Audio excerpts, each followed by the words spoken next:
بعد أسبوع واحد من موت آدم، خاله عماد دخل البيت علشان يلم حاجاته ويبيعه. البيت كان ساكت، ساكت بشكل يخوف. بس الحاجة الوحيدة اللي كانت باقية في مكانها هي الساعة القديمة، واقفة في الركن كأنها بتستناه. عماد ضحك وقال لنفسه: إيه يعني ساعة قديمة؟ شكلها غالي، أبيعها بكم قرش. أخدها ووداها لواحد تاجر تحف في وسط البلد اسمه رمزي.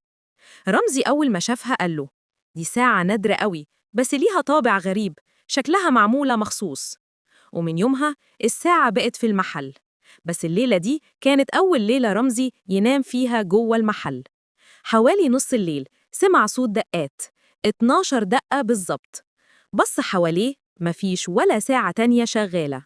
راح ناحية الركن، لقى الساعة القديمة بتنور من جوه بنور خفيف. وبعد آخر دقة ظهر على الإزاز اسم جديد مكتوب بخط باهت: رمزي. اتجمد في مكانه مش فاهم حاجة. تاني يوم الصبح حاول يفتح الساعة يشوف إيه اللي جواها، لكنه أول ما لمس الإزاز الزجاج اتشقق وسقطت ورقة صغيرة مطوية. فتحها ولقاها مكتوبة بخط شبه خط الجدة: كل ما تدق الساعة روح جديدة بتتبدل، الوقت مش وقتك، هو وقتها. ومن ساعتها رمزي ما اتشافش تاني. لكن اللي الناس لاحظوه إن الساعة اتباعت لوحدها في المزاد اللي بعده. اللي اشتراها بنت صغيرة عندها 10 سنين. قالت لأمها وهي مسكاها بابتسامة غريبة: ماما، الساعة دي عارفة أنا هموت لمتى.